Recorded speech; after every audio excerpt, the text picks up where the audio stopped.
Ya. Jelas, jelas. Bismillahirrahmanirrahim. Assalamualaikum warahmatullahi wabarakatuh. Waalaikumsalam warahmatullahi wabarakatuh. Waalaikumsalam warahmatullahi wabarakatuh. Alhamdulillahi ala ihsani wa syukru ala taufiqih wa amtinani. Wa ashhadu an la ilaha illallah wahdahu la syarika lah lahu ta'ziman li sya'ni. Wa ashhadu anna Muhammadan abduhu wa rasuluh adda'i ila ridwani. Sallallahu alaihi wa ala alihi wa sahbihi wa ikhwani wa sallama tasliman katsira. Amma ba'du. Allahumma bika asbahna wa bika amsayna wa bika nahya wa bika namut wa ilaika nusyur. Allahumma inna nas'aluka ilman nafi'a wa rizqan thayyiba wa amalan mutaqabbala. Allahumma inna nas'aluka al-afiyata fid dunya wal akhirah. Allahumma inna nas'aluka al-afwa wal afiyata fi dinina wa dunyana wa ahlina wa malina. Allahumma astur auratina wa amin rawatina.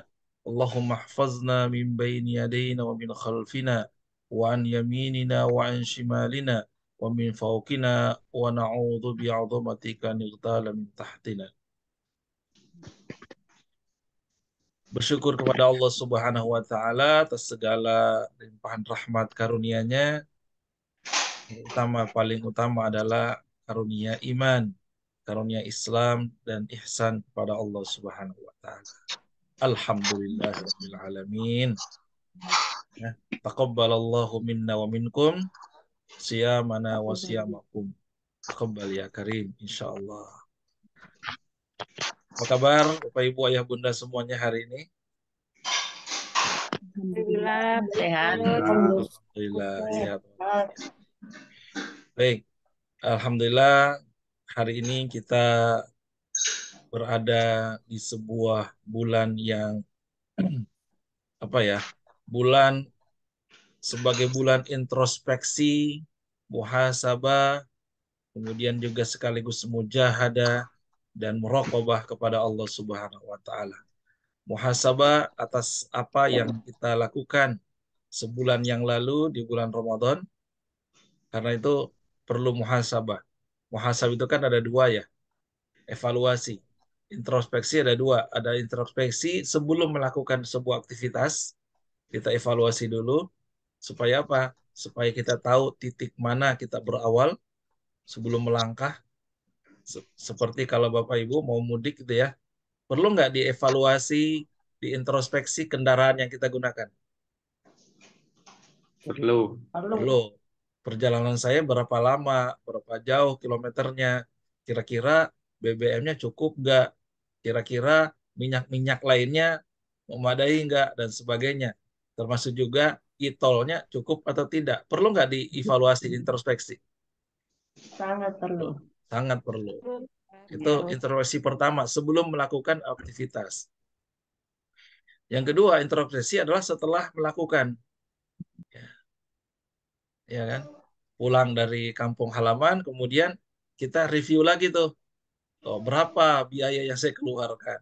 Cek lagi rekeningnya, masih ada nggak isinya? Jangan-jangan rekeningnya juga sudah minta maaf kan? Mohon maaf lahir dan batin juga jadinya. Ya. Jadi perlu dievaluasi lagi kendaraan saya gimana, ada apa yang perlu diperbaiki dan sebagainya. Nah, sama halnya dengan kehidupan. Ya, sebelum kita memasuki bulan Ramadan, kita evaluasi diri. Layakkah kita untuk kemudian memasuki bulan yang suci? Lalu kemudian setelah kita melaksanakan, kita evaluasi kembali apa yang sudah kita lakukan. Sudahkah maksimal ibadah yang kita lakukan waktu itu? Lalu kemudian kita evaluasi juga sejauh mana nilai-nilai fitrah tersebut kita bisa amalkan. Jangan sampai nilai-nilai fitrah sebagai hasil daripada Ramadan kita itu hilang bersama dengan aktivitas mudik gitu ya. Aktivitas lebaran, nilai fitrah pun juga hilang ya. Entah kemana. Karena itu kita perlu evaluasi, muhasabah, ya, introspeksi. Maka dari introspeksi tersebut kita menjadi faham ya, ada dua hal hasilnya. Pertama, kita akan bahagia, kita akan bersyukur, kita akan senang. Kenapa? Karena ternyata ibadah kita alhamdulillah bisa kita tuntaskan Ramadan lebih baik dari Ramadan sebelumnya. Ya, tadarus Amin. kita, kemudian sholat-sholat kita, silaturahim kita jauh lebih baik dari tahun sebelumnya. Itu yang kita syukuri. Ya. Tapi bisa juga sebaliknya, mungkin kita akan bersedih dari hasil evaluasi tersebut. Kita akan sedih. Sedih kenapa? Karena bisa jadi masih ada yang kita lalaikan dari waktu-waktu yang Allah berikan. Masih ada kesempatan yang kemudian kita lewatkan begitu saja, kita tidak isi dengan ibadah-ibadah. Itu perlu kita evaluasi. Ya, untuk apa? Untuk bulan Syawal ini terjadi peningkatan. Karena Syawal itu adalah dari kata syala. Syala artinya irtafa. Irtafa adalah meningkat. Maka harapannya setelah Ramadan masuk Syawal, ibadahnya menurun, hilang, atau justru harusnya meningkat. Harusnya terjadi peningkatan. Minimal sama. Tapi kan kalau sama kan merugi gitu ya. Harusnya meningkat. Ya, qiyamul lailnya jangan sampai hilang. Betul ya? Nah, Betul. kalau kemarin ada taraweh di hari yang lain setelah Ramadan, kita tetap qiyamul lail. Ya. Kemudian sholat-sholat sunnah yang lainnya, rawatibnya dan sebagainya.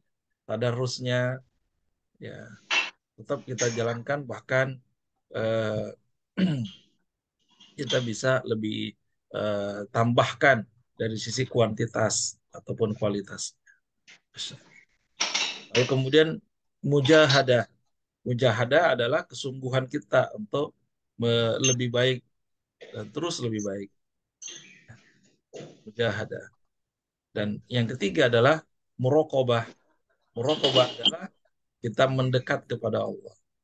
Mendekat kepada Allah yang menghasilkan ketakwaan. Ya. Mendekat kepada Allah yang menghasilkan sikap ihsan. Merasa melihat dan dilihat oleh Allah Subhanahu wa Ta'ala. Ya, ini yang kita sebut dengan 3M, ya. Muhasabah, mujahadah, dan muraqabah. Nah, insya Allah mudah-mudahan ini bulan peningkatan sehingga kata Nabi SAW, ya, hari ini lebih baik dari kemarin, esok lebih baik dari hari ini. Insya Amin. Allah. Amin ya rabbal alamin. Nah, salah satu yang kemudian kita eh, terus dapatkan di hikmah Lebaran, hikmah Idul Fitri, ya, output daripada puasa adalah kita saling bermaafan. Ya, yang kita bahas di pertemuan sebelumnya adalah nama Allah Al-Afu, Allah yang Maha memaafkan. Allah Al-Afu, zat yang melebur dosa, yang menghilangkan sama sekali dosa sehingga kembali ke nol, zero. Ya, bukan hanya BBM yang kembali nol gitu ya, tapi mulai dari nol adalah diri kita yang kembali zero. Di antara kita dengan yang lainnya, pergaulan kita dan sebagainya, kita saling bermaafan. Allah itu Al-Afu. Allah itu menghilangkan sama sekali. Sehingga kelak di hari kemudian, orang-orang yang berdosa, yang sudah dimaafkan oleh Allah, sudah tidak terlihat lagi. Tidak ada bekas lagi. Dosa itu tidak berbekas. Karena Allah sudah hapus. Hapus. Ya. Karena itu ketika kita memaafkan, mengatakan mohon maaf lahir dan batin kepada siapapun, maka saat itu kita tidak lagi mengingat kesalahan orang tersebut. Kita tidak lagi mengungkit apa yang dilakukan terhadap diri kita. Karena sudah bermaafan. Ya, maaf tanpa syarat. Gitu ya. Maaf tanpa tapi. Saya maafkan, tapi nggak usah lagi pakai tapi. Maaf sudah hapus. Memang perlu ada kebesaran hati, ada kebesaran jiwa, ada kelapangan hati di saat kita baik memohon maaf atau memberi maaf. Tidak mudah kan Bapak Ibu ya? Ya.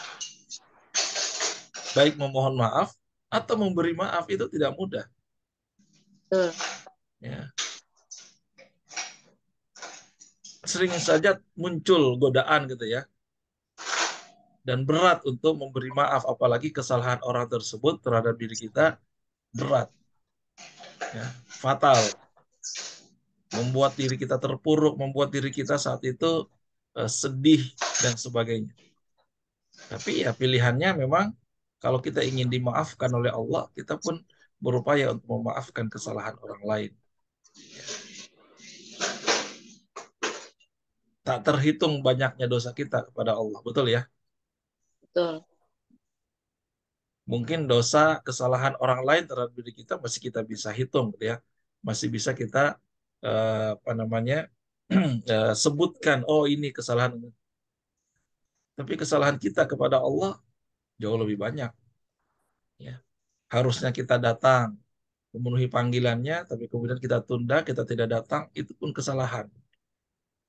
Ya. Harusnya kita tidak berbuat zalim, tapi kemudian kita lakukan kezaliman pada orang lain, itu pun kita harus minta maaf kepada Allah. Ya kan?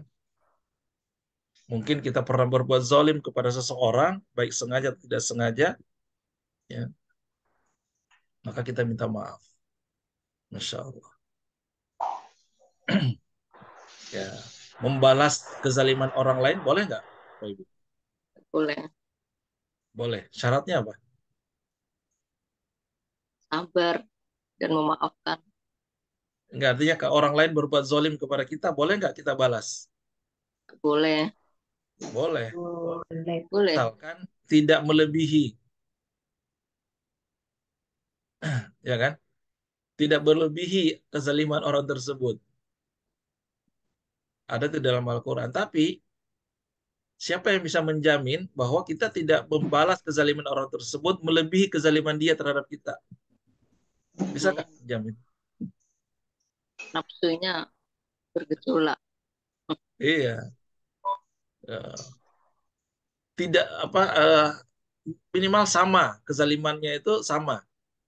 Ya, nggak boleh melebihi. Kalau melebihi jatuhnya adalah justru sebaliknya. Yang tadinya kita dizolimi, akhirnya menjadi Kita yang menzolimi. zalim. Kita yang zolim pada orang lain. Ya kan? Minimal sama atau bahkan di bawahnya. Gitu. Membalasnya itu jangan berlebihan. Tapi kan kita nggak tahu bagaimana caranya supaya tidak berlebihan. Karena identiknya orang yang membalas itu, dia akan puas kalau melebihi daripada apa yang dilakukan. Supaya Ya. dia puas. Betul nggak? Godaan emosi kan gitu. Bahkan dia nggak puas kalau tidak orang tersebut lebih menderita dari apa yang dirasakannya dulu. Itu kan godaan emosi. Godaan nafsu kan gitu. Betul atau betul? Ya. Ya. Ya. Maka boleh membalas, tapi jangan berlebihan. Agar kita tidak jatuh kepada menzolimi. Maka ya sebenarnya pilihannya adalah jauh lebih baik adalah memaafkan. Memaafkan. Karena bila mana kita balas dan itu berlebihan, kita yang justru berbuat zalim. Nauzubillah. Ya. Berlebihan Ya. apanya? Berlebihan kadar kezalimannya. Berlebihan apanya? Berlebihan dari waktunya, ya. Berlebihan dari caranya, ya kan? Mungkin dulu waktu kita dizolimi, kita hanya ditunjuk-tunjuk gitu kan, dimarah-marah. Ketika kita balas, kita berlebihan, bukan lagi ditunjuk-tunjuk tapi pakai kaki misalnya. Itu kan berlebihan jadinya. Mungkin kata-katanya saat orang lain menzolimi kita, kata-katanya hanya satu ekor binatang yang keluar. Ya kan? Ketika kita balas, yang keluar berapa binatang tuh? Satu kebun binatang. Satu ekor binatang. Dan itu jatuhnya menjadi, kita akan menjadi lebih zolim Zalim. dari. Karena itu hati-hati. Ketika kita membalas, kalau berlebihan, justru kita akan berbuat zolim kepada orang lain. Maka sebenarnya pilihannya adalah seperti dicontohkan Nabi, yang memaafkan saja. wal afina 'anil nas. Jadilah orang yang pemaaf terhadap manusia. Masya Allah.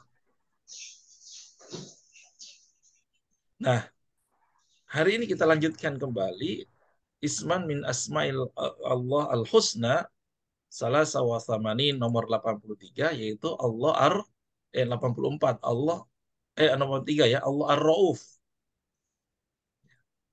Allah Ar-Rauf itu memang secara makna agak dekat kepada Allah Ar-Rahim. Apa Allah Ar-Rahim? Penyayang. Allah Maha Penyayang. Tapi Ar-Rauf dari kata Ra'afa, ya Ra'afah, itu belas kasih. Lebih dalam maknanya, lebih kuat maknanya, karena Ar-Rauf itu adalah Allah Zat Maha melimpahkan kasih. Belas kasihnya berlimpah. Jadi ada situ sigoh mubalaghah Ar-Rauf yang menunjukkan makna sering, selalu, paling, sangat. Itu Ar-Rauf. Jadi Allah itu Maha Pengasih dan Penyayang, Rahman Ar-Rahim. Tapi ketika sudah Ar-Rauf, maka lebih kuat lagi kasih sayangnya, lebih kuat lagi belas kasihnya Allah terhadap kita. Masya Allah. Dari sebuah kata saja itu sudah berbeda ya. Ya Allah Ar-Rauf. Ya, beberapa kali diulang nama Allah Ar-Rauf ya. Innallaha bin nasi la raufur rahim. Double lagi kan ya. Sesungguhnya Allah itu raufun. Sungguh raufun, Maha Penyantun. Belas kasih. Rahim juga Maha Penyayang kepada manusia. Dalam surah Al-Baqarah ya 143. Ya. Jadi Allah itu dari namanya Ar-Rauf memudahkan bagi hamba-hambanya. Allah tidak mempersusah, mempersulit, tapi sangat memudahkan bagi hambanya. Sebagaimana agama kita ini agama yang mudah. Syariatnya mudah. Allah tidak membebani hambanya dengan hal-hal yang di luar kemampuan mereka. Maka Allah meringankan. Allah berikan beberapa keringanan atau rukhsah ya, dalam menjalankan kewajiban-kewajiban sebagai seorang yang beriman. Contoh saja dalam puasa kemarin. Ya. Banyak nggak keringanan yang Allah berikan? Banyak. Kita bandingkan dengan perintah puasa umat-umat sebelum kita, sebelum umat Nabi Muhammad. Ada puasa juga kan, syariat puasa. Contoh, Ya. puasa Nabi Daud. Coba, sepanjang tahun itu Bapak Ibu, puasa Daud itu adalah hari ini puasa, besok buka. Besoknya lagi puasa, berikutnya buka. Sehari puasa, sehari tidak. Ya, kalau dihitung Bapak Ibu, setahun berarti puasanya berapa itu? Berapa hari? Sekitar 150 lebih. Jauh lebih banyak kan? Iya. Nah, puasa umat Nabi Muhammad 30 hari. 30 hari. Lebih ringan nggak? Kadang-kadang cuma 29 atau 28. 29, 30 ya. Ya. Masya Allah. Ya, 28 nggak ada, Bu. 29, 30 ya. Jadi banyak sekali kemudahan. Contoh lagi, puasa bagi umat Nabi Muhammad SAW, bagi mereka yang sedang sakit, ya, Kayak atau Vidya. mustafir, kan ada keringanan, bisa berbuka. Betul ya? Iya. Ini adalah keringanan-keringanan yang Allah berikan. Inilah Allah Ar-Rauf. Apalagi bentuk belas kasihnya Allah Subhanahu wa taala. Ya. Allah itu ya tidak menyia-nyiakan setiap amalan yang dilakukan oleh hambanya. Nggak ada orang yang berbuat baik, ya, sudah berbuat baik pada orang lain, pada saudaranya, kemudian disia-siakan. Enggak. Allah akan membalas setiap kebaikan yang dilakukan. Allah akan membalas, meskipun tidak dilihat, tidak diliput, ya, tidak diupload di medsos, ketahuilah bahwa Allah itu Maha tahu dan Allah akan membalas setiap amalan kebaikan. Mungkin Bapak Ibu sudah tersenyum misalnya menyapa orang lain dengan tulus, dengan ikhlas menyapa, tapi orang tersebut cuek, tidak membalas, ya, maka terima saja, yakinlah Allah Maha melihat dan Allah akan membalas. Karena Allah tidak akan menyia-nyiakan amalan setiap hamba. Ya. Sholat misalnya, sudah kita lakukan sholat rawatib, sholat-sholat sunnah lainnya, tapi ada yang tahu, nggak ada yang lihat, nggak usah khawatir. Allah Maha tahu, Allah Maha melihat. Nggak perlu diupload, nggak perlu kemudian diceritakan. Pernah ada sebuah kisah gitu ya,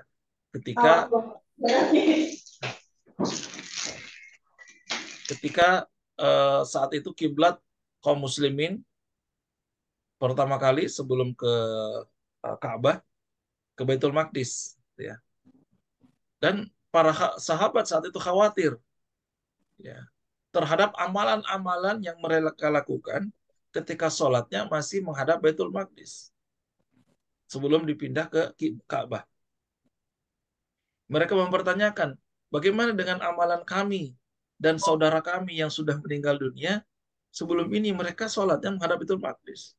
Apakah amalan itu tidak terhitung? Apakah hilang? Lalu kemudian turunlah ayat surat Al-Baqarah ayat 143 yang tadi ya, sebelumnya, wa ma kana Allahu liyudhi'a imanakum innallaha bin-nasi laraufur rahim. Wa ma kana Allahu, dan Allah tidak akan menyia-nyiakan imanmu, amalanmu, kebaikanmu. Allah tidak akan menyia-nyiakan. Sesungguhnya Allah itu Maha Pengasih, Maha Belas Kasih, Maha Penyayang kepada manusia. Jadi Allah tidak akan menyia-nyiakan. Ikhwatal iman, ayah bunda yang dirahmati Allah Subhanahu wa taala. Ibnu Jarir berkata bahwa Allah tidak akan menyia-nyiakan kebenaran Rasulnya, ya, atas salat yang dilakukan ketika menghadap Baitul Maqdis. Karena itu juga perintah Allah.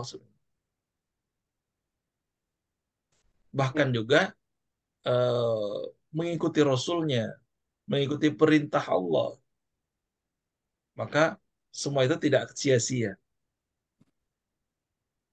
Maka tetap berusaha untuk senantiasa berbuat baik sesuai kemampuan kita. Ya. Yang kecil, amalan yang kecil, yang besar, apapun kebaikan yang kita lakukan, dilihat oleh orang lain, tidak dilihat oleh orang lain, tidak ditanggapi orang lain atau tidak ditanggapi, ya, maka yakinlah setiap kebaikan itu pasti akan dibalas oleh Allah, karena Allah itu Ar-Rauf. Allah Maha belas kasih. Ya. Pahala dari amalan tidak akan hilang, tidak akan disia-siakan oleh Allah Subhanahu wa taala. Misalnya nih, sudah niat puasa sunnah Syawal 6 hari. Kemudian ternyata salah hitung kelebihan, ya. Kelebihan jadi 7 hari, 8 hari. Yang 2 hari itu sia-sia nggak? Tidak. Tidak sia-sia. Tidak sia-sia. Semuanya akan ada balasan. Ya, mengeluarkan zakat ternyata kelebihan tuh. Harusnya 2,5 kilo. Ya, wah, salah hitung Ustaz, gimana saya kelebihan? Jadinya 5 kilo kemarin.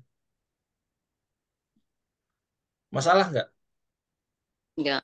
Nggak masalah. Justru bagus gitu ya. Jadi ya, yang masalah itu adalah ketika kita berlebihan di dalam berbuat kezaliman. Melampaui batas di dalam hal berbuat dosa kepada Allah Subhanahu wa taala. Ya. Dalam kebaikan Allah tidak akan menyia-nyiakan. Ya. Poin yang berikutnya adalah Allah itu dengan namanya Ar-Rauf, Allah menginginkan kemudahan untuk kita. Dalam menjalankan syariat agama ini Allah berikan kemudahan. Dalam menjalankan perintahnya Allah memberikan kemudahan. Allah tidak memberikan beban di luar batas kemampuan. Tadi kita contohkan tentang puasa. Sholat juga demikian kan? Ya. Sudah ada contohnya, Rasulullah mencontohkan tentang sholat. Ya. Bagaimana tata cara sholat yang paling utama, yaitu berdiri. Kan itu rukun sholat ya, berdiri. Tapi ya, ketika seseorang itu tidak mampu berdiri ke sholatnya karena uzur misalnya sakit, ya, Dengan duduk maka enggak ada apa. rukhsah, ada keringanan. Bisa dilakukan dengan cara Duduk duduk, atau tidur. ya. Duduk dulu. Kalau kemudian duduk nggak memungkinkan, ya, maka dia bisa Tidur. berbaring, ya kan? Atau bahkan berbaring pun sudah nggak bisa, ya, Hanya karena kelopak sakitnya, matanya aja. maka dia bisa melakukan dengan isyarat, gitu ya, ya kan? Dalam hadis kan disebutkan, "Shalli qa'iman, fa illam tastati fa qa'idan, fa illam tastati fa ala janbi." Salatlah dengan berdiri, jika tidak mampu maka duduk. Jika tidak mampu maka sambil berbaring. Puasa juga demikian kan? Ya, begitu banyak rukhsah yang Allah berikan. Ya. Asalkan sholat itu jangan ditinggalkan. Ya.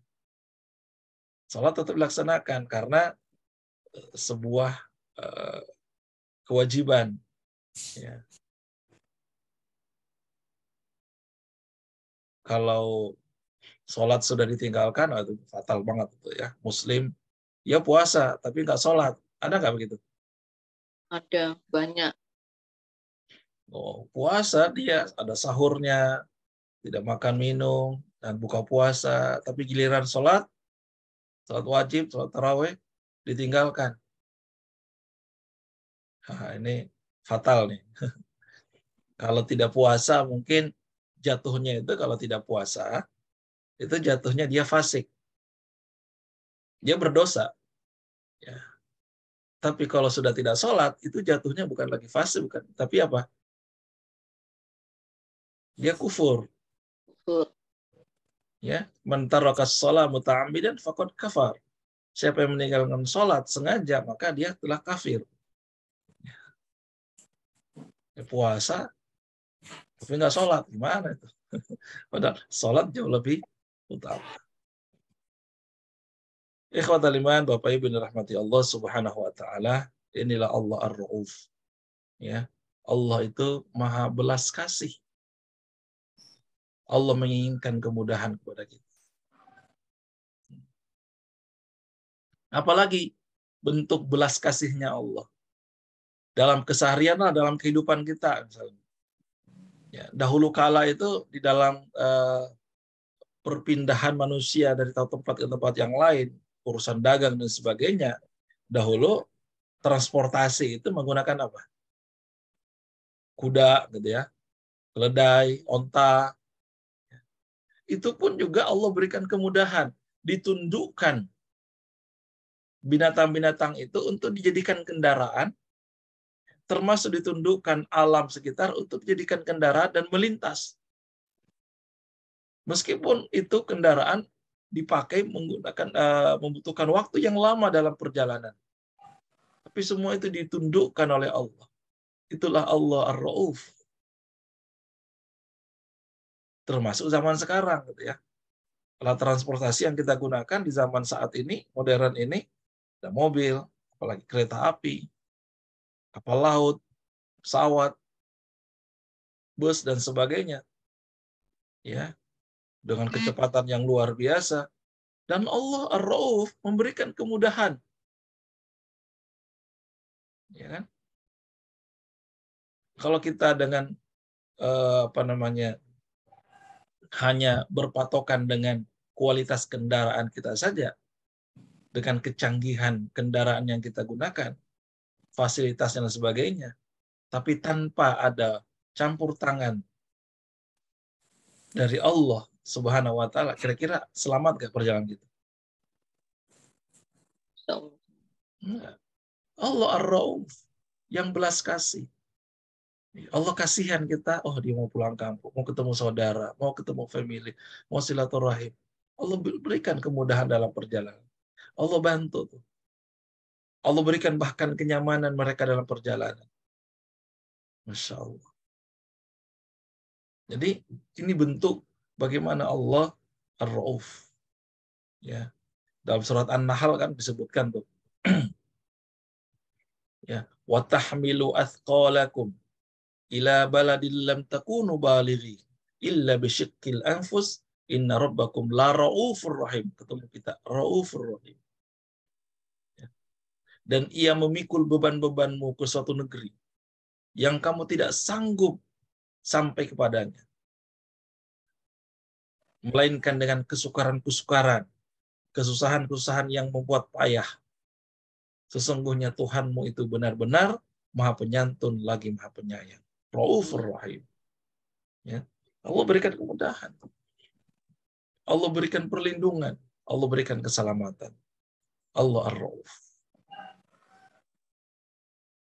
Alhamdulillah. Beberapa ayat dalam Al-Quran jelaskan tentang nama Allah Ar-Rauf. Ya. Dalam surat Ali Imran ayat 30. Bismillahirrahmanirrahim. Yauma tajidu kullu nafsin ma amilat min khairin muhdara wa ma amilat min su'in tawaddu law anna bainaha wa bainahu amadan ba'ida wa yuhadzirukumullahu nafsa wallahu raufum bil ibad. Ya. Wallahu raufum bil ibad. Yauma tajidu kullu nafsin. Ya. Apa artinya nih? Yauma tajidu kullu nafsin. Pada hari ketika tiap-tiap diri mendapati segala kebajikan di hadapannya, dihadapkan mukanya, maksudnya balasan. Ya. Jadi suatu hari semua kebajikan, amal-amal baik ditunjukkan di depannya. Demikian juga sebaliknya, wa ma'amilat min su'in, begitu juga kejahatan, perbuatan dosa yang telah dikerjakannya ditunjukkan di hadapan.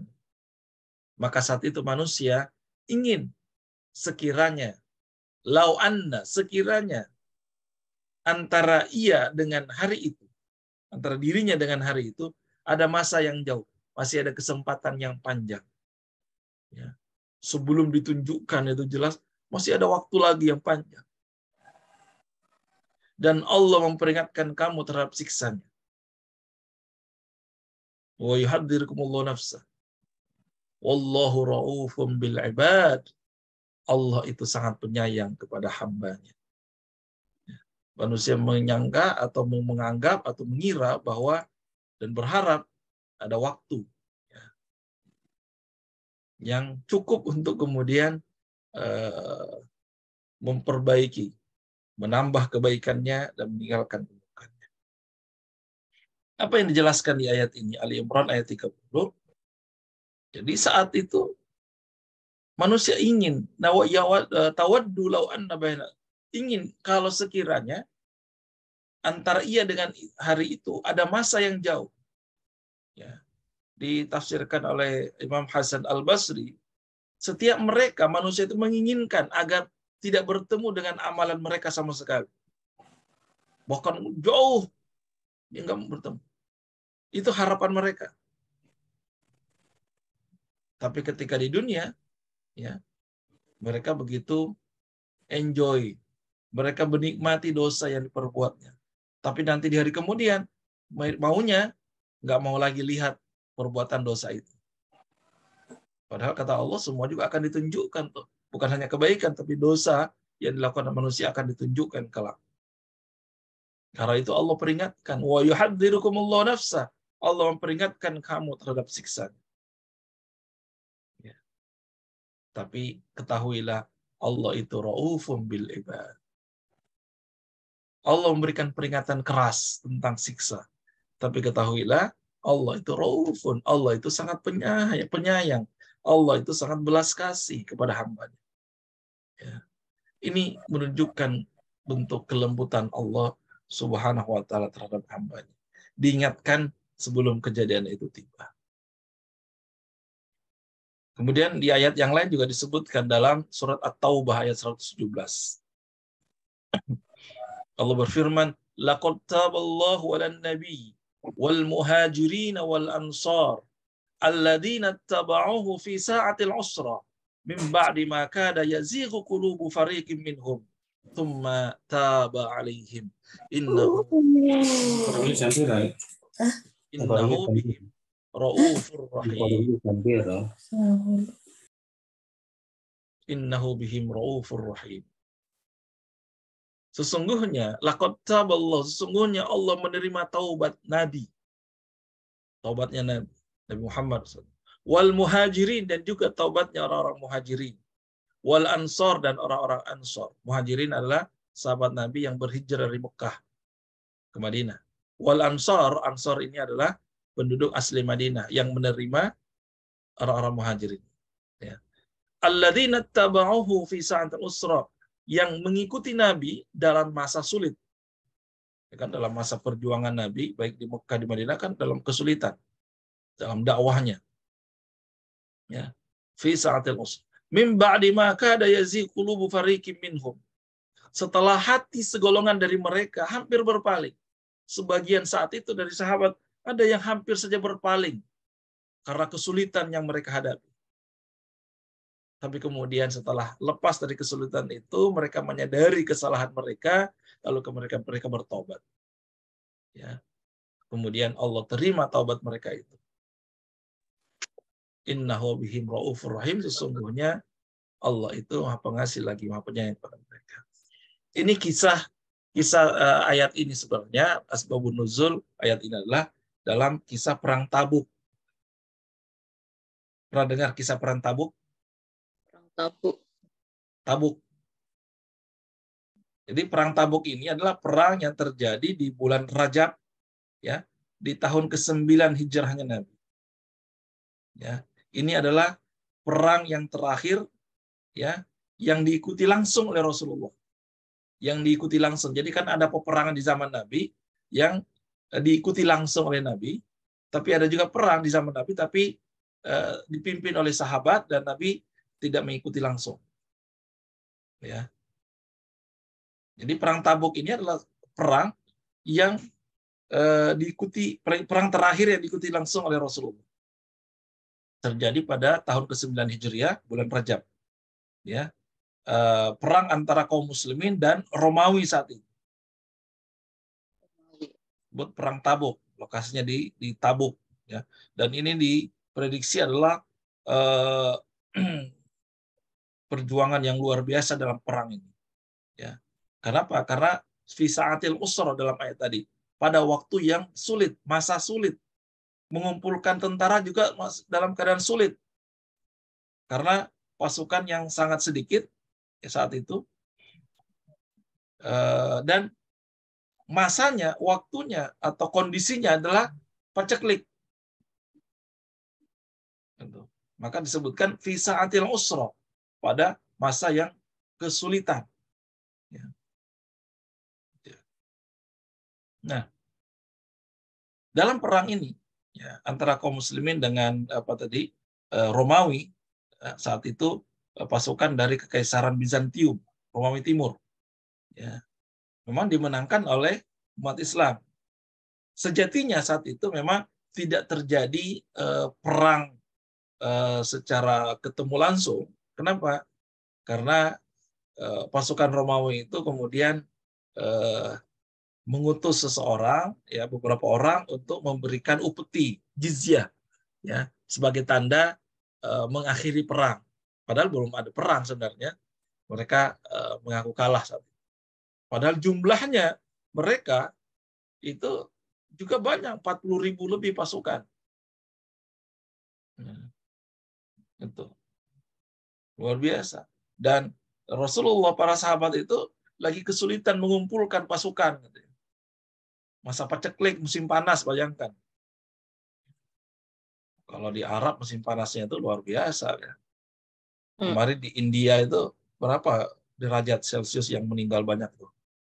40 sekian ya, 49 atau berapa. Di Arab 40 derajat udah sering kan? Ya.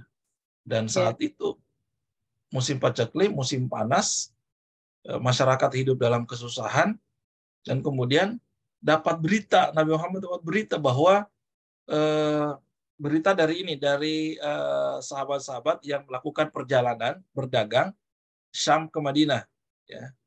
Dan mereka menyampaikan bahwa bangsa Romawi mereka sudah siap mengumpulkan pasukan beserta sekutunya, ya, sekutunya itu dari kalangan Nasrani, Arab Nasrani, ya, untuk memerangi kaum muslimin.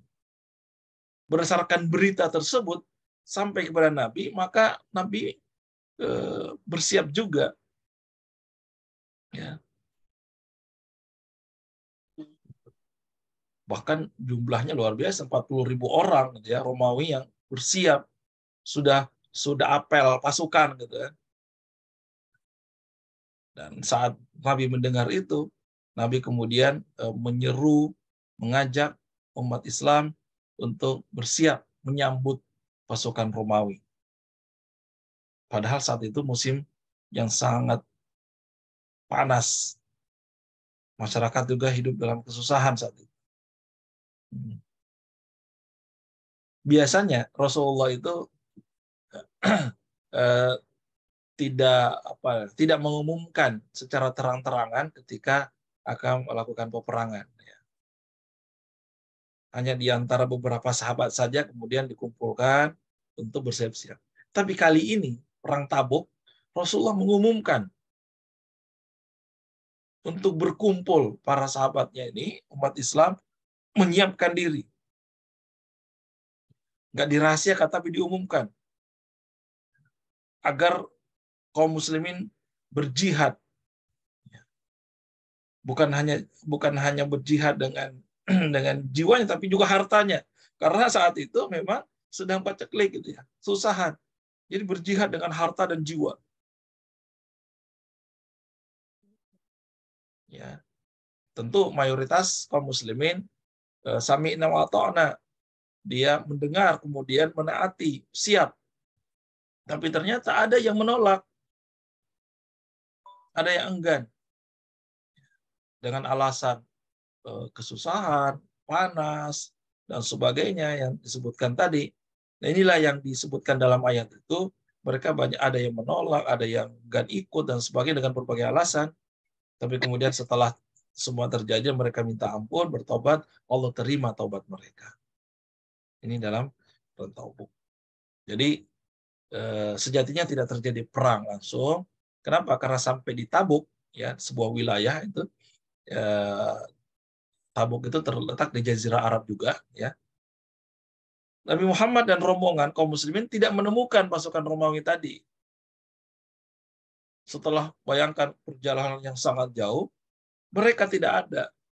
Ya. Pasukan Romawi tidak ada.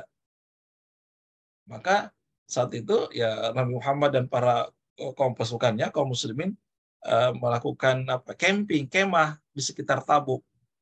Ya. Sambil menunggu, ya.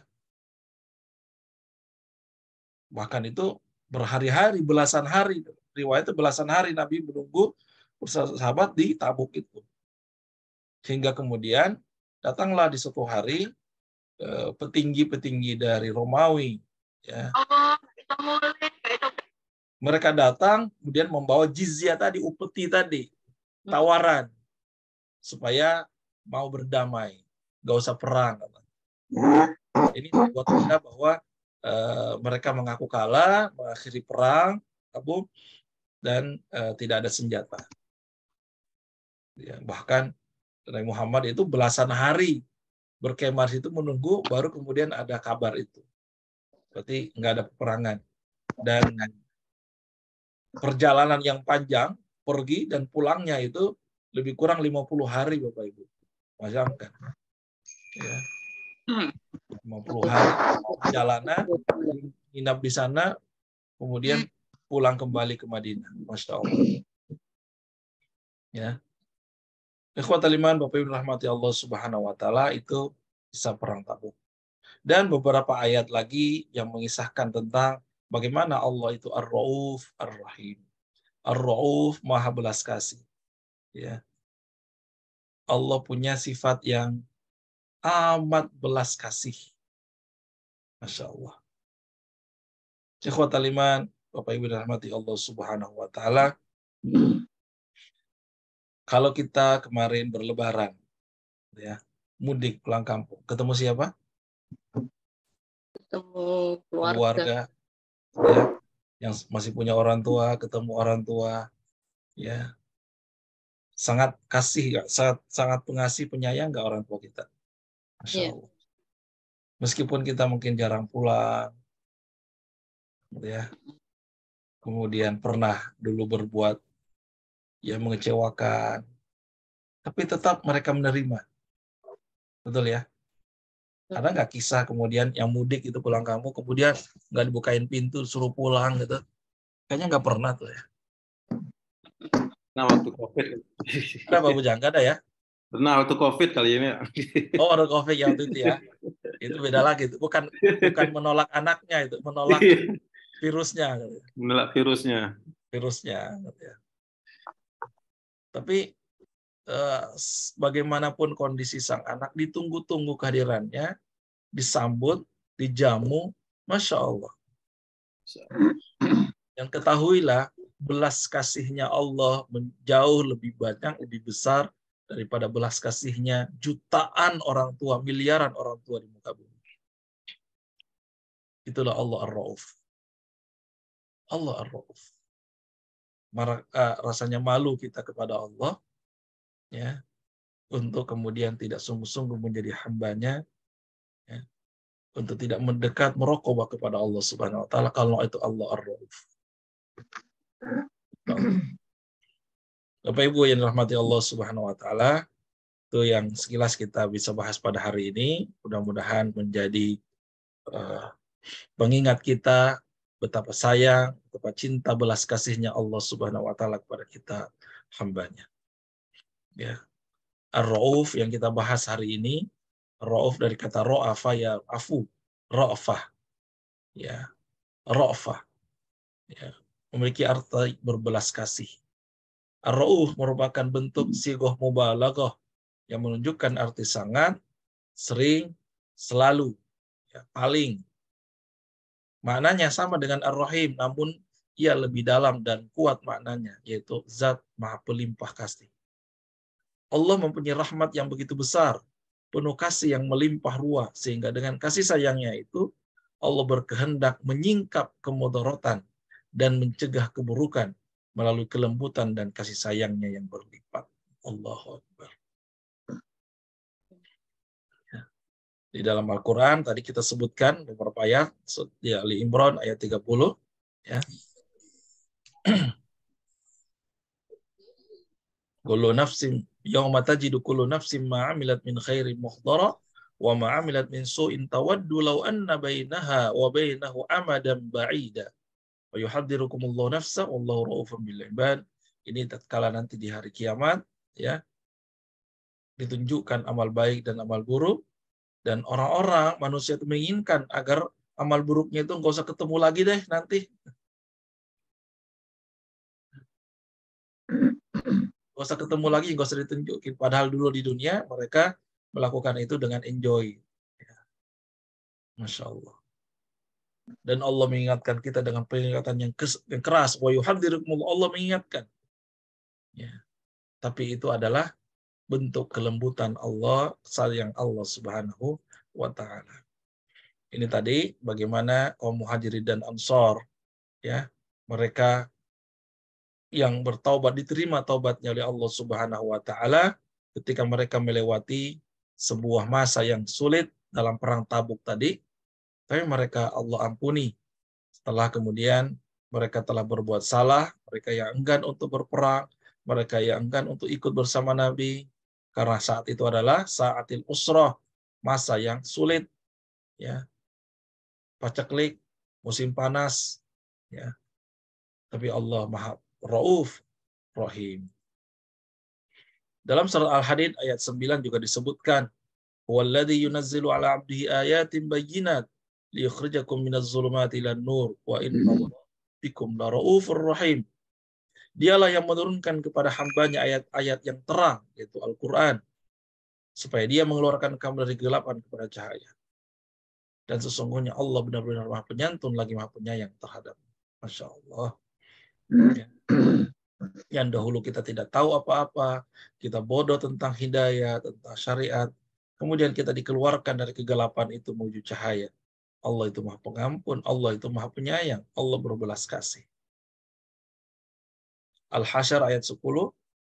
Walladzina ja'u min ba'dihim yaquluna rabbana ighfir lana wa li ikhwanina alladzina sabaquna bil iman wa la taj'al fi qulubina ghillan lil ladzina amanu rabbana innaka ra'ufur rahim. Ini adalah sebuah doa yang bagus sekali yang kita bacakan. Doa Nabi SAW ini pada sahabatnya, baik sahabatnya yang masih ada saat itu ataupun yang sudah tiada, yang sudah meninggal dunia. Sabaquna bil iman. Ini bagus sekali untuk kita baca. Nah, pengaruh positif terhadap diri, malu kita untuk melakukan kemaksiatan dan mengabaikan segala perintahnya. Karena kasih sayang Allah kepada kita tidak terbatas. Jauh melebihi kasih sayang ibu dan ayah kepada anaknya. Menjalin dan memperkuat hubungan silaturahim dan berusaha menyebarkan kasih sayang kepada sesama makhluk. Wallahu a'lam bishawab. Kita berdoa senantiasa semoga Allah limpahkan rahmatnya, kasih sayang kepada kita semuanya, sehingga kita benar-benar mendapatkan belas kasihnya. Karena itu yang kita harapkan, Bapak ya, betul ya? Betul. Kalau Allah kasihan kepada kita. Di hari kiamat kelak kan kita mengharapkan kasih sayangnya, belas kasihnya, ampunannya, maafnya. Karena ternyata dalam kehidupan kita masih banyak bolong-bolong yang tidak kita isi dengan ibadah. Masih banyak kezaliman dan dosa yang kita lakukan, masa lalu kita yang belum kita tambal dengan kebaikan-kebaikan. Semua dengan ini, insya Allah kita bisa dapatkan belas kasih Allah Subhanahu wa Ta'ala. Kalau kita berharap keadilan Allah ditunjukkan kepada kita kelak di hari kemudian, ketahuilah bahwa jangan-jangan kita termasuk orang yang justru pernah berbuat zalim pada orang lain, dan ketika diberikan keadilan kelak di hari kemudian, jangan-jangan kita termasuk orang yang dituntut keadilan oleh orang lain. Betul ya? Bisa jadi lisan kita zalim pada orang lain, kata-kata kita tanpa sengaja menzalimi orang lain. Ya. Maunya sih membalas, tapi balasan kita jauh lebih berat, jauh lebih menyakitkan daripada apa yang mereka lakukan pada kita. Mungkin kita cuma cuek karena mereka dulu pernah cuek kepada kita. Lalu kemudian kita cuek juga. Tapi ternyata cueknya kita kepada dia jauh lebih mendalam. Jauh lebih lama perasaannya. Bayangkan tuh, lebih zalim nggak kalau gitu? Iya. Ya. Ya. Ya karena itu mohon maaf itu adalah, atau memaafkan itu jauh lebih mulia, insya Allah. Ya. Doa yang tadi diajarkan itu insya Allah doa yang sangat bagus sekali, terus kita amalkan Bapak Ibu, mendoakan saudara-saudara kita. Ya, masih ingat doanya tadi? Yang terakhir, Rabbana ighfir lana wa li ikhwanina. Jadi mendoakan saudara alladzina sabaquna bil iman wa la taj'al fi qulubina ghillan lil ladzina amanu. Rabbana innaka ra'ufur rahim. Siapa yang biasa mengamalkan doa ini? Ini doa Nabi untuk sahabat yang telah meninggal atau yang masih hidup. Ya Rabb kami, beri ampunlah kami dan saudara-saudara kami yang telah beriman lebih dulu dari kami. Jadi mendoakan saudara yang beriman lebih dulu. Wala taj'al fi qulubina, janganlah engkau biarkan ada ghillan, kedengkian di hati kami terhadap orang-orang yang beriman.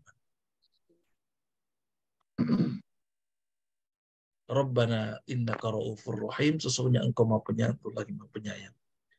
Masya Allah. Innaka ra'ufur rahim. Baik. Ada yang bertanya atau kita langsung berdoa?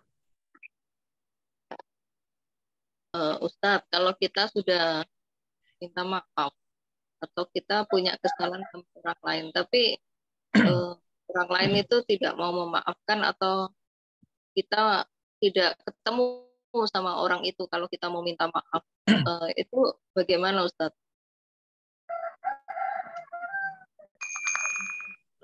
Oke. Kita sudah menyadari diri atas kesalahan kita dan kemudian kita sudah berupaya untuk datang, ya, minta maaf. Begitu Bu ya? Iya. Ya, baik. Jadi Islam ini adalah agama yang menganjurkan kita senantiasa bersikap lapang dada, saling memaafkan. Tapi kenyataannya memang tidak semudah itu, betul ya? Betul. Nah,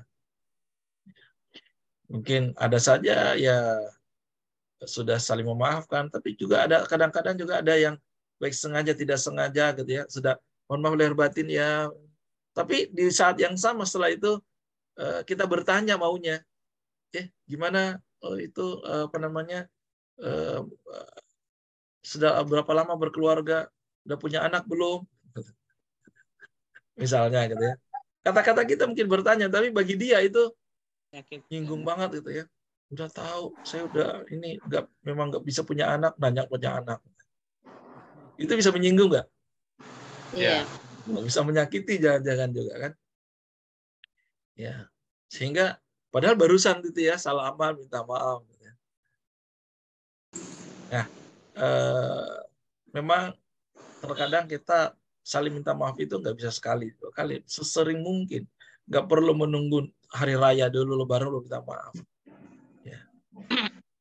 Dan sikap mengakui kesalahan kemudian meminta maaf pada orang yang pernah kita temui, ya, pada orang yang pernah kita temui, bukan saja kepada yang terang-terangan kita pernah berbuat salah kepadanya, itu memang harus kita lakukan. Siapa saja yang pernah kita temui itu utamakan.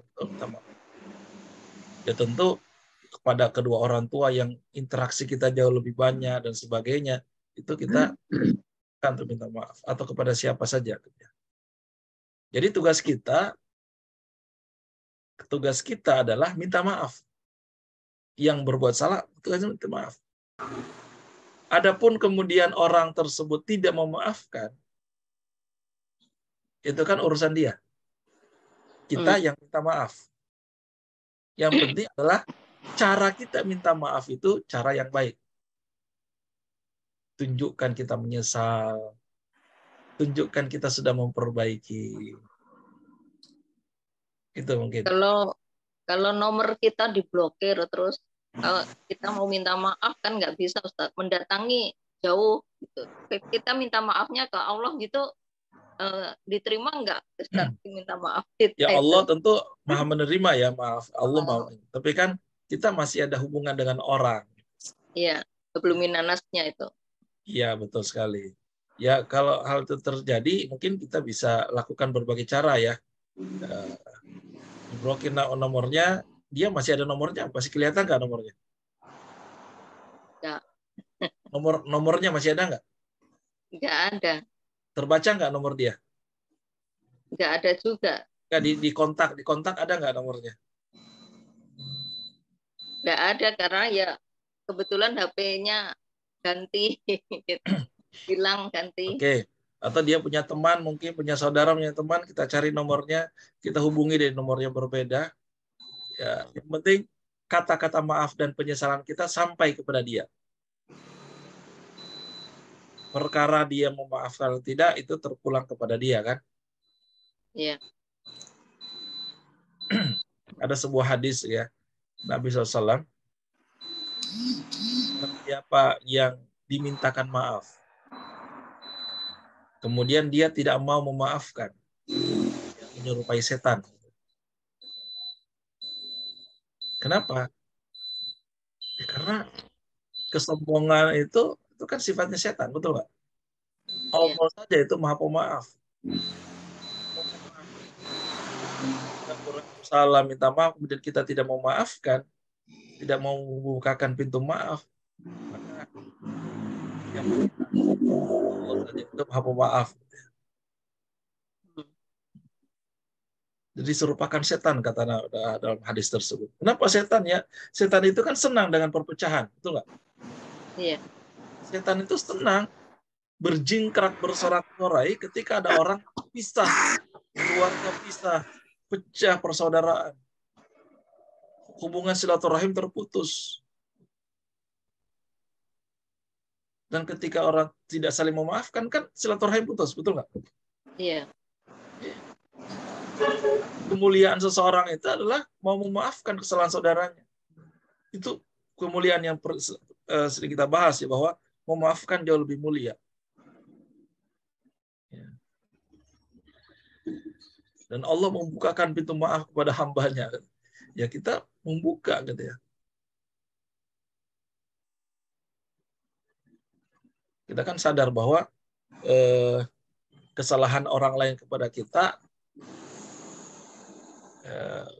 ada bisa jadi ya. Tapi mana yang lebih berbahaya, mana yang lebih fatal, kesalahan orang lain kepada kita atau kesalahan kita kepada Allah?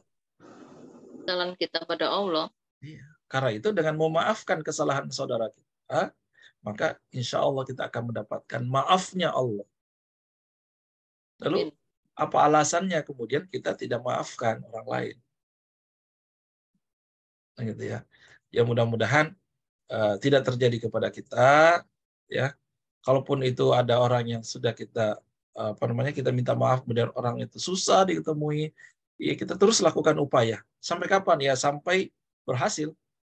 Kalau nggak juga ya sampai kematian menjemput. Kita kan upaya itu yang dinilai. Upaya kita gitu ya. Ya. Jangan berputus asa sampai kemudian sampai kapan? Ya sampai kita memastikan bahwa kaki kita ini sudah dijamin surga gitu. Jadi berarti sampai kematian gitu kan. Terus berupaya dengan berbagai cara ya. Apakah cari sosial media, di Facebooknya kah, atau di mana Instagram cari, oh ketemu ini, atau cari saudaranya, kalau perlu cari RT di mana dia tinggal gitu kan. Itu kan upaya. Ya. Dan Masya Allah kalau kita sudah mendapatkan maaf, dan ataupun sebaliknya kita mau maafkan orang, Masya Allah, itu plong itu rasanya. Iya, lega hati.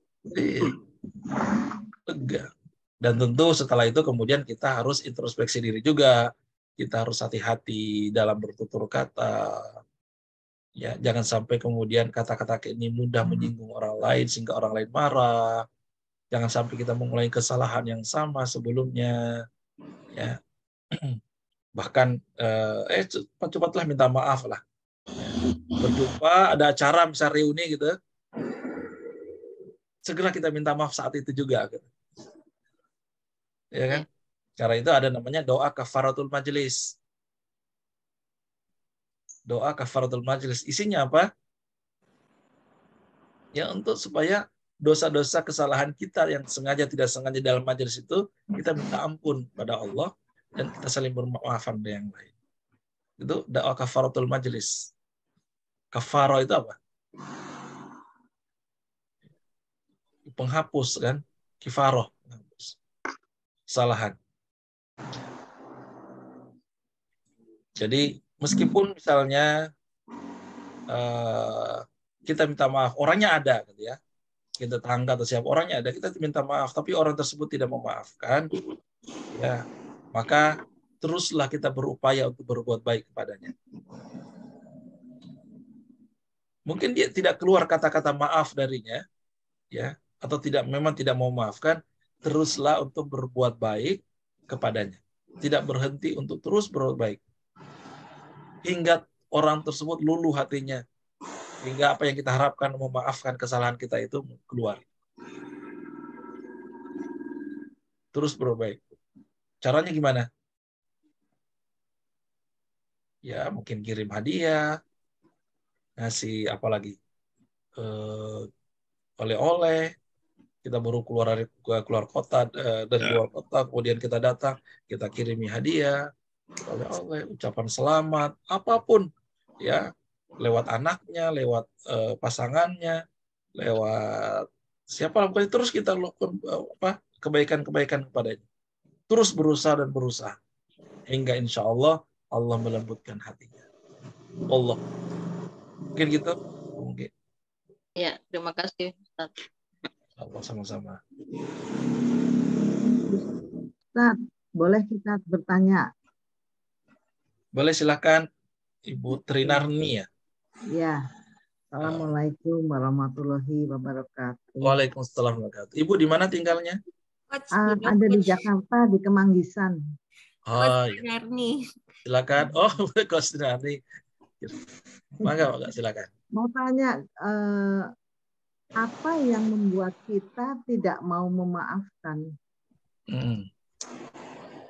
Maksudnya gimana? Apa yang membuat kita itu siapa? Kita itu, misalnya saya ya, sakit hati pada seseorang. Kemudian kita sudah berkeberatan untuk memaafkan. Itu apa sih sebetulnya yang membuat kita begitu keras hati untuk tidak memaafkan? Apa karena aku kita atau ego kita atau bagaimana? Masya Allah. Terima kasih. Terima kasih, Coach. Luar biasa di pertanyaannya. Masya Allah. Baik. Tentu ini sangat berkaitan tentang kualitas dan kuantitas kesalahan yang dilakukan. Kemudian kita kenapa belum begitu lapang untuk memaafkan? Ya, bisa jadi pernah melakukan kesalahan pada orang lain, ya, buat sangat kecewa, sangat sedih, bahkan marah. Ya, begitu ya. Itu ada kaitannya bisa jadi. Ketika sangat mudah memaafkan, itu bisa jadi mungkin kesalahannya begitu ringan, gitu ya. Tapi ketika itu sudah sangat mendalam dan itu berulang-ulang, dan itu biasanya itu yang membuat seseorang nggak mudah untuk memaafkan. Ya, bisa jadi emosi itu masih berat dan masih mengendalikan diri kita. Jadi yang mengendalikan saat tidak mudah memaafkan itu apa? Emosinya. Ya. Emosi yang meluap-luap, emosi yang berkecamuk, yang merajai dirinya. Sehingga dia tidak lagi berpikiran jernih. Yang ada hanya di pikirannya itu amarah. Nggak mau ketemu dia. Pokoknya kalau mau ketemu dia, ada berita dia ada di sana, dia akan cari jalan yang lain. Jadi jangankan untuk memaafkan, bertemu dan melihat wajahnya saja, itu males. Itu karena apa tadi? Emosi. Ya. Atau bisa jadi mindsetnya. Yang kedua mindset, kalau saya memaafkan, kok lemah banget saya. Itu mindset juga tuh. Merasa dirinya lemah jika terlalu cepat memaafkan. Mindset ya. Kan ada itu kadang-kadang gitu ya. Dia aja berbuat salah sekian lama, kalau saya memaafkan begitu mudahnya gitu. Sehingga terkadang itu menjadi sebuah mindset, lemah banget sih. Oh, apalagi kemudian ada yang ngomporin dengan emen lo, lemah lo misalnya. Iya kan? Ya, merasa bahwa memaafkan itu adalah sikap yang lemah. Itu mindset. Ya. Jadi bahkan dianggap lemah di mata orang lain. Jadi mindsetnya seakan-akan membiarkan mengulur waktu ya, dalam memaafkan itu sebuah power wibawa. Itu mindset. Ya. Gengsinya tinggi. Ya karena ego tadi itu yang membuat, nanti itulah, biarkan nanti ya, sampai 3 kali lebaran saya nggak maafkan dia. Seolah-olah itu wibawa. Seolah itu adalah kekuatan dia. Padahal itu sebenarnya adalah kekanak-kanakan. Ya. Gitu. Kemudian ada lagi mindsetnya. Kenapa tidak mudah untuk memaafkan? Dia takut kalau kesalahan yang dilakukan itu kalau langsung dimaafkan itu akan terulang lagi. Betul nggak? Kadang-kadang ada orang bilang, nanti saya nggak mau maafkan, nanti terlalu mudah dia ngulangi lagi. Takutan. Ya. Terlalu khawatir bahwa orang tersebut akan mengulangi kesalahan yang sama. Kalau begitu dia bawa salam, minta maaf, dimaafkan, gitu ya. Sehingga yang muncul adalah mendam, menyimpan perasaan marah, dendam dalam hati. Tersimpan nggak itu? Ya. Karena dia nggak mau memaafkan. Ya, ada ganjalan di hati. Ada ganjalan. Ya. Dan lebih parah lagi, dia berpikir bahwa ketika dia tidak mau memaafkan, itu menjadi hukuman bagi orang tersebut.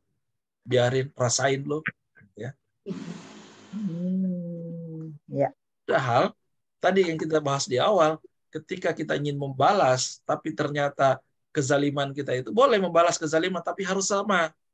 Atau lebih ringan. Tapi kan kita nggak bisa jamin. Iya. Jangan-jangan kita membalasnya lebih berat. Akhirnya kita yang menzolimi. Maka bagaimana caranya? Itu kan tadi itu yang sering terjadi ya. Kita anggap sebagai hukuman pada orang tersebut. Maka bagaimana caranya? Maka ya kita kembali lagi bahwa memaafkan itu, memberi maaf itu sebenarnya kepentingan siapa? Orang lain atau untuk kita? Kita kan? Betul nggak? Iya. Iya, betul. Contoh yang soal pertemuan sebelumnya kita bahas, bayangkan Bapak Ibu pegang telur busuk. Pegang di tangan telur busuk di mana tuh? Bertahan nggak sehari? Mau kemana-mana pokoknya bawa aja pegang. Atau kalau di tangan repot mungkin taruh saku aja, taruh di saku. Sehari gimana? Minggu. Taruh di saku telur busuknya seminggu. Sebulan. Gimana Bu? Tahu, Ustaz. Setahun taruh di saku. Terus ke kantor, bawa ke pasar, terus dibawa taruh di saku. Ke arisan, telur busuk yang setahun itu gimana rasanya? Dan perasaan marah, dengki, hasad di dalam diri itu tidak seperti itu. Kebusukan hati kita yang terus dibawa-bawa kemana-mana. Artinya ketika kita maafkan, kita lepaskan diri kita itu dari perasaan-perasaan tadi. Kita lepaskan, kita bebaskan hati kita. Ya, kita kembali kepada nama Allah Al-Afu tadi, Ar-Rauf yang berbelas kasih. Maka untuk kepentingan siapa memaafkan itu? Diri Kita. sendiri. Kita akan Diri ringan. sendiri. Kita lebih sehat. Betul? Betul. Lebih sehat, lebih ringan. Insya Allah. Perkara orang lain yang berbuat dosa itu dia mengulangi lagi, itu kan urusan dia. Kita sudah beritahu, kita sudah sampaikan, ya biarkan. Tapi kita ingin hati kita ini sehat, ingin diri kita ini ringan. Maafkan. Itu Coach, Wallahu a'lam bishawab, mudah-mudahan terjawab. Ya. Ya, bagus ya. Bahwa itu membebaskan diri kita dari negatif itu ya, perasaan negatif. Betul, Coach. Itu jawaban yang paling bagus itu. Ya. Jadi untuk kepentingan diri kita yang paling utama kan ya. Ya. Ya. Kalau kita berpikir orang lain, tadi kan yang persepsi tadi kan berpikir orang lain. Ya. Oh ini tuh balasan tuh dia supaya dia tidak ngulangi lagi, itu kan tuh orang lain. Tapi kan kita ingin diri kita sehat, diri kita ini lebih ringan. Tidak membawa telur busuk kemana-mana gitu ya. Iya. Karena kalau kita bawa telur busuk kemana-mana, bukan hanya diri kita yang nggak nyaman kan? Orang lain juga nggak nyaman. Cenderung kalau kita masih ada dendam, dengki, marah pada orang lain, cenderung kalau kita ketemu orang lain yang kenal sama dia, kita mau cerita juga kan? Tuh, hati-hati lo, jangan nama dekat sama dia tuh gini. Akhirnya jatuhnya apa? Kita gibah, kita fitnah. Tambah dosa. Tambah dosa diri kita. Jadi orang lain itu dosanya cuma sedikit, kita nambahnya banyak. Ada siapa yang lebih zalim di situ?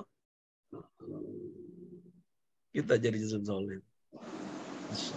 Yang tadinya kita yang dizolimi, kita berdoa dikabulkan Allah. Sekarang giliran kita menzolimi orang lain yang berdoa terhadap kita. Ya kan? Ya. Alhamdulillah min dzalik. Terima kasih. Terima kasih. Alhamdulillah. Ini kajian ini nih setiap hari atau hari-hari tertentu sih? Insya Allah di hari Sabtu, Coach. Oh, hanya Sabtu. Insya Allah Sabtu pagi ya. Pada pagi setelah subuh. Ya. Insya Allah. Oke.